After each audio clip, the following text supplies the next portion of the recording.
So when it comes to WWE, there's been a lot of rivalries done throughout the years, and there's always been like these rivalries of just like who is the best. And that's what really makes it really stand out in some way. Whether it was Stone Cold versus The Rock, Hulk Hogan versus Andre the Giant, John Cena versus Randy Orton, John Cena versus The Rock, Triple H versus The Rock. All these type of rivalries were really big rivalries in my eyes, and actually some of my favorite ones were these ones I just listed. But one rivalry that I think that's been really interesting to see the kind of develop over time was Seth Rollins versus Roman Reigns. And with SummerSlam coming up and these two getting ready to have their match with each other, I kind of wanted to talk about their rivalry and considering like exactly like how we got to this point. But first we have to go back to 2012. So, as we already know, the full story, these two debuted the same year alongside Dean Ambrose and they formed The Shield. And these guys were basically going to be CM Punk's type of security guard, and they were going to be the ones to kind of take some legitimacy back to the WWE. And they were going to also basically bring WWE into a way where, like, if they saw injustice, then they had to deal with it. And that's kind of what these guys were. They were basically three guys who came in, they didn't care what anybody had to say. They basically ran the rules, and they were basically a dominant team. And they were so dominant that Roman and Seth actually were able to become tag team champions. And they all had this like kind of chemistry with each other. Roman was the guy who was basically the muscle of the Shield. Seth was the brains, and Dean Ambrose was the speaker of the Shield. And they all were able to bring something really unique to the table. And obviously, we can't deny some of their matches that they had. For example, when they took on CM Punk, when they took on the Wyatt family, when they took on Undertaker, Kane, and Daniel Bryan. And of course, my personal favorite, took on Evolution at 2014. And it was all coming ahead, basically, because, these guys basically dominated everything.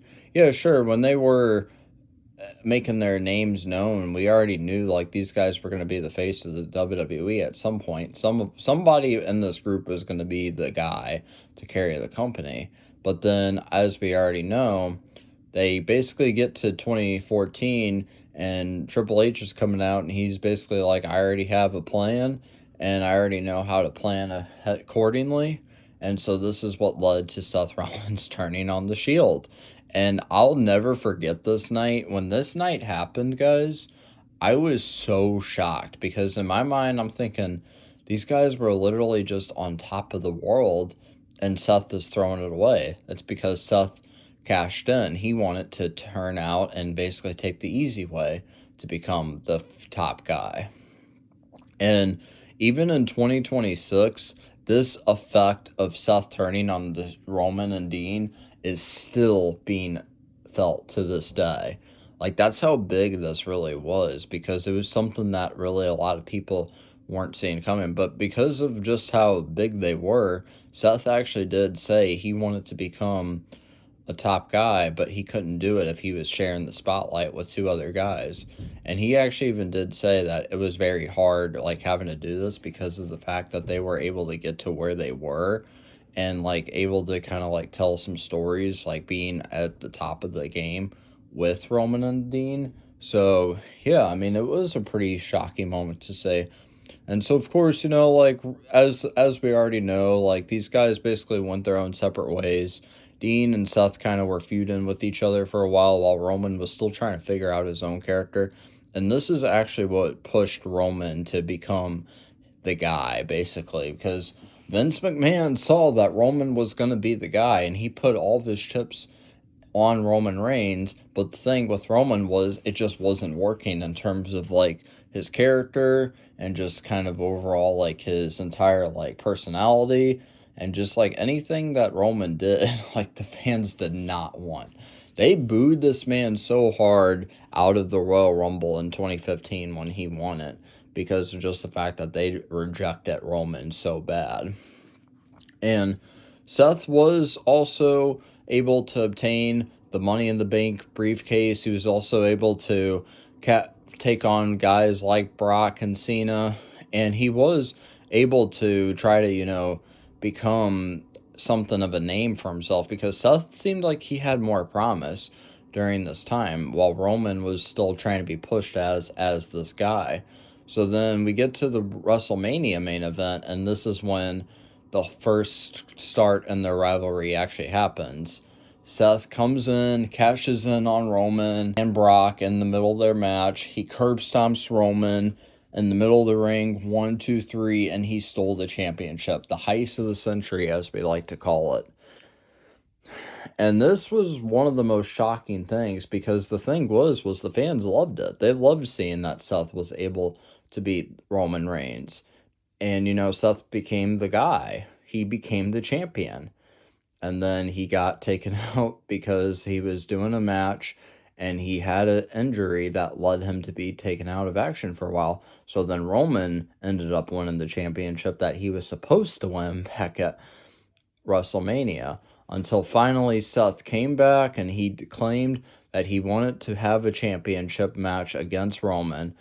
And Roman was not having this. So literally we get to seeing how these two literally go from where they just started off as Shield brethren, and now here we are with these two going between each other of like who's going to be the champion. Seth takes the championship from Roman in 2016 at Money in the Bank, and then Dean Ambrose cashes in on Seth, and this is actually a really fun fact, because in one night, all three members of the Shield did hold the WWE World Heavyweight Championship. It's almost like Seth got a taste of his own medicine here, because, Seth did it to Roman, and now Dean cashed in on Seth. And the night after Dean cashed in on Seth, you could see Seth was so pissed at Dean because of the fact that he cashed in and took the title. And it's really cool because Roman actually said to Seth, yeah, it doesn't feel so good because of the fact that he was hinting at when Seth did it to him at WrestleMania. And Seth comes back at him like, yeah, well, at least when I did it straight to your face.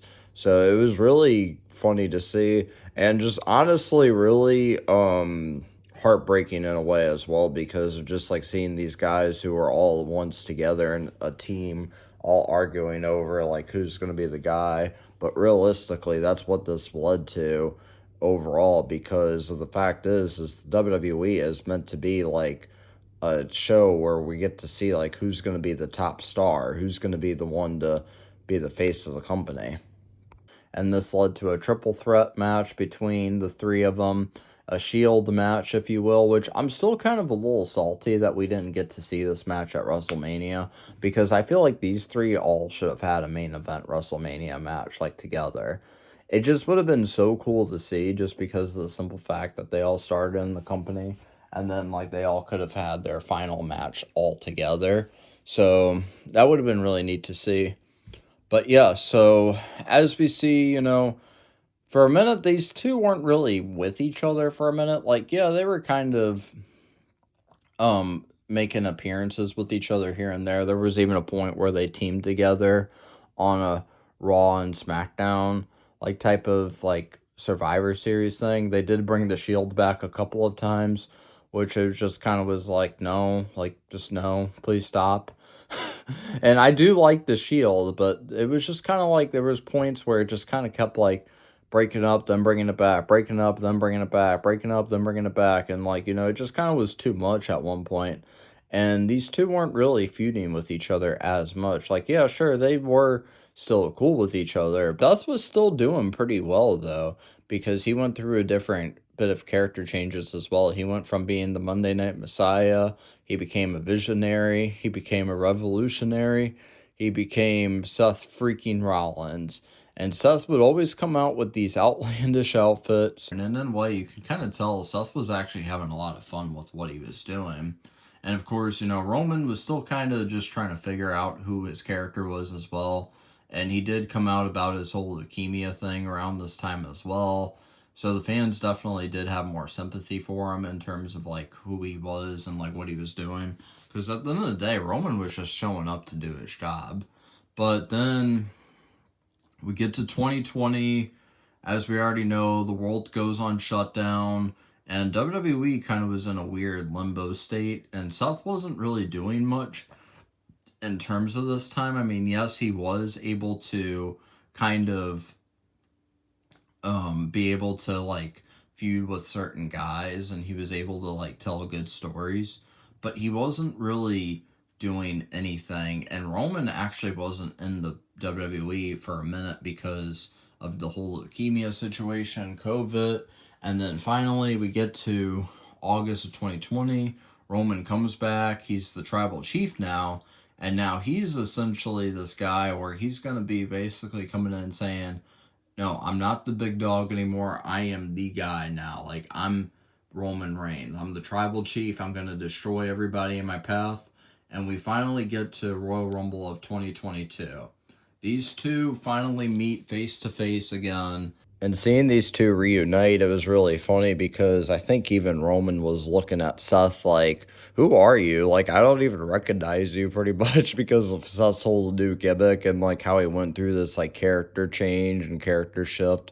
And as we already know, this whole story was started because Seth was challenging Roman. He felt like Roman basically got to this point where Roman was unstoppable and he wanted to stop Roman too. And it's actually kind of cool to see because during this time, Seth really was like talking about like how, you know, Roman really was like corrupted. It was kind of interesting to see really like with how things were going around with their whole entire lead up to the match. But it was also funny too because Seth actually knows how to play mind games with Roman, because Seth got into the ring at the Royal Rumble. He comes out in his whole Shield entrance and he's throwing Roman out. And actually, guys, I wanted to say, I was actually there during this match. This was one of the coolest things to see. And I actually got real big goosebumps seeing Seth come out in the Shield entrance and everything because of the fact that I grew up watching the Shield. So, yeah, it was kind of cool to see these two kind of facing off with each other. And obviously, Roman cheated to win, but he never cleanly beat Seth. Like, yeah, he did beat Seth, but he never beat him clean. So Seth's the only guy who Roman has not beaten, because Seth is the only person who can beat Roman. So we get to this whole event, you know, they kind of disappear for a little bit. They're kind of doing their own thing again.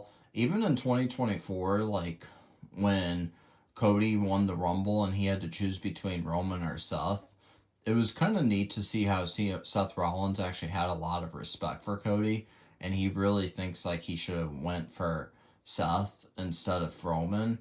And before Cody even got the chance to like choose his opponent for WrestleMania, Roman came out and he was like burying Seth on the mic. He was saying like, yeah, I might work less than you, but I make 10 times more than you. And see, this all happened because Seth was attacking Roman's work schedule, saying like how he doesn't show up to work and how Seth is there more and everything. And I will say this, I mean, Seth definitely was right on that part, and it's kind of true because Roman's more of a star than Seth. Like, don't get me wrong, Seth is definitely good and he's definitely a fun guy to watch, and I do have enjoyment with Seth. But like with this whole WrestleMania feud and like Roman taking that shot at Seth, and then like he started saying like how, you know, you dress in your wife's clothes, like you can't be calling yourself the guy. Like, it was actually really funny. So I really like that little bit of storytelling there with that as well. And these two kind of did get involved a little bit in the feud with each other, Roman and Seth, because of the fact that, you know, Cody chose Roman and then The Rock got involved in everything. And they were all still feuding with each other. And then we get to the actual WrestleMania main event. You know, these two are facing off with each other in the tag team match. But it was more focused on our Cody and Rock more than Roman and Seth. So I did like how they were able to do this whole entire thing. But obviously this match really was a great tag team match. In my opinion, one of the greatest tag team matches in all of WWE. And then the actual second main event, the second night main event between Roman and Cody. Seth came out at one point and he tried to defend Cody from Roman. Roman takes out Seth, and this right here was some of the best storytelling ever. Roman picks up a chair. He has the choice either to take out Seth or take out Cody. And of course, because he never fully forgave Seth, he takes out Seth, and then Cody ends up winning the match. And that's really what led to them not really seeing each other or feuding with each other until 2025. But then we get to, in my eyes, with what was probably one of the greatest matches in WrestleMania history, Roman Reigns versus CM Punk versus Seth Rollins. So what led to these three all having a match was actually quite simple. So they were all in the Royal Rumble, and they were all just competing. Roman, Seth, and Punk were all in it. And Roman and Seth were actually trying to eliminate each other. And then CM Punk came out of nowhere and eliminates both of them at the same time. And, of course, they were both pissed at each other. And then Logan Paul comes out and eliminates CM Punk. And then they're all just looking at each other. And then Seth curb stomps Roman. And then him and CM Punk start going after each other. They're just feuding with each other, basically attacking each other. And then security had to break them up. And then Seth decided to curb stop Roman one more time through the steel steps. And this looked like that was lethal. That was basically years of frustration all brewing within Seth, and he took it all out on Roman in this match, which was pretty insane. And then CM Punk had to be escorted out of the building. So all three of these guys just basically were pissed off at each other. And then a few weeks later, Seth and Punk end up having a match against each other in a steel cage match on Raw. And then Roman returned, and he tried to take out Seth. He said, Seth tried to injure me. Well, I tried to kill Seth. And so then that's kind of basically what led to these three all having their match together at WrestleMania. And the story behind this match was really cool because you see that Roman and Seth, they're trying to kind of figure out a way to get rid of CM Punk. And, Seth is even saying, we deserve this match. We don't need CM Punk in this match because of the fact that, this is their match. They're supposed to be the ones headlining. CM Punk is an outsider. And the reason why it seemed like this was because it makes it feel believable, because in real life, Roman and Seth do not like CM Punk. So, of course, seeing two guys who don't like somebody and they're trying to plot to try to get him out of the match and just have it between these two really makes it more intriguing because, it just adds more stakes to the match. CM Punk comes in, he main events WrestleMania with these two. Seth is pissed about the whole entire thing. And it just was some great storytelling entirely of what was going on. Now, I think they probably should have got rid of the whole Paul Heyman type of angle. I think that kind of made it a little awkward and weird in some way. But I think just seeing how these two were still involved with CM Punk, and it's almost like a full circle moment. They came in the WWE to protect CM Punk. And it was CM Punk's idea to actually create the Shield, because originally Roman wasn't supposed to be a part of the Shield. It was going to be somebody else completely from NXT to join Seth and Dean, but CM Punk was the one who suggested the idea, and that's what led to these three becoming who they were. So that's also another fun fact. And now here they were, basically seeing Punk as a threat and not part of their entire company, and they were going to figure out a way to try to get him off the show in a way. There were points even where CM Punk was saying to Seth and Roman, you guys wouldn't be where you are today. I'm the one who brought you into this world, and I can take you out of this world. So really cool storytelling in that regard. And CM Punk is essentially the creator of the Shield because of just the fact that this was all his idea. And then I also really liked how when we got to see the match, there were points where there were little callbacks when they were in the Shield, and Seth actually was talking to Roman and saying we gotta find a way to get him out of this match, and he doesn't belong here, and this is supposed to be our moment and everything. Like, it was really cool to see entirely of like what was going on with this whole entire thing. Well, I liked what they were able to do with this entire thing. So, yeah, of course, as we get to see this match play out, Seth Rollins ends up taking Paul Heyman, they betray Roman and Spunk, and that's how the match kind of ended. We are. And then after 2025, after their whole match at WrestleMania, there's really not much of anything else that happened with these two. Like, yeah, sure, there were probably little hints and teases of like how they probably were gonna go at it again. We just didn't know what. But I still think that we should have seen these two go at it one more time just at a WrestleMania event. And now here we are coming into SummerSlam, and let's just go on record and say this match is looking to be pretty good. One final time between Seth and Roman, and Seth even said it on Raw. He said, let's just call it what it is. We're much closer to the end than we were at the beginning. And it really hit me in a way, too, just hearing him say that, too. Because just the fact that, like, these two literally did start 14, 15 years ago. And now here they are, basically, they're the older ones. When they first came in, they were these young type of guys who basically were taking out everybody. And now here they are at the end of their career. And they're pretty much just like the older ones now, while the younger generation is coming up and rising. And so, honestly, I'm really excited to see what this match is going to bring. I'm really excited to see a lot of the storytelling that's going to be going on with these two. And the thing with this match is there doesn't need to be like a huge amount of build-up as opposed to some other matches on the card. Like, Roman and Seth have had 14 years of history with each other, where it's pretty big to cover. And I also feel like with these two, they really are able to tell a story when they're in the ring and just in a match because of just the fact that they have like this chemistry with each other. And yeah, that's just really how it is with these two entirely. And yeah, Roman does have beef with Seth, and like they can still have like build up and everything, and still tell like some good promos and whatnot. But I feel like there doesn't need to be a huge amount of focus on it.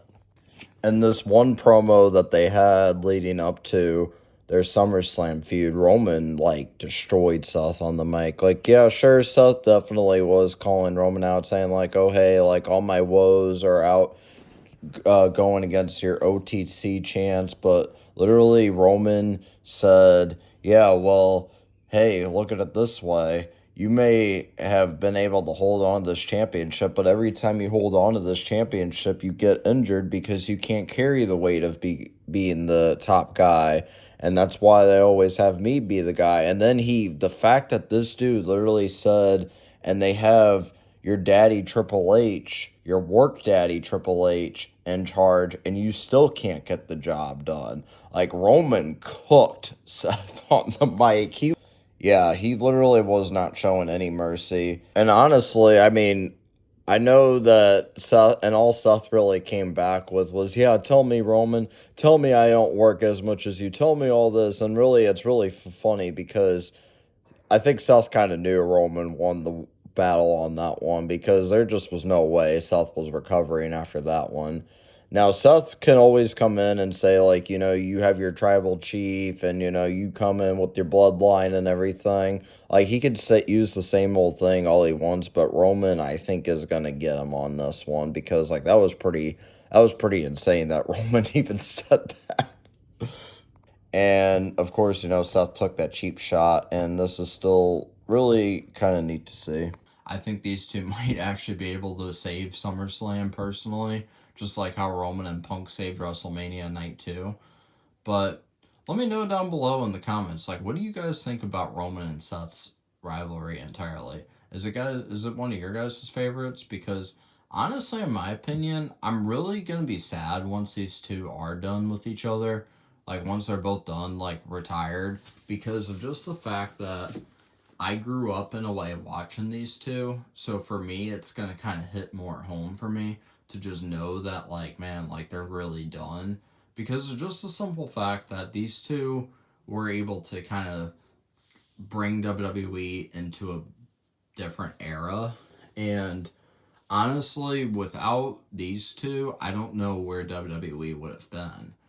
You know, when Cena and Punk and, you know, all these bigger names were starting to kind of leave the WWE, because it's kind of just like how it was with Stone Cold and The Rock. When Stone Cold and The Rock left, you know, Cena, Randy, and Batista, and Brock, and all these guys were stepping up, taking the company. And now Cena left, Batista wasn't there anymore, and yeah, Randy and Brock were still there. But it was also kind of one of those things where it's like, but we still needed like those guys who were going to really be able to bring the company into a new direction. And that's what I think these two were able to do. It always was a competition between these two to see like who really is the best, who's really the top guy. While Roman may be pushed as the top guy, he also never was able to beat Seth. So we got to take that in consideration. So that's really all I have to say for this video. Make sure you guys comment down below, like, what do you guys think about this match that they're going to have? And what do you guys think about their rivalry overall? I'd really love to hear it. So I just will catch you guys in the next one. Peace.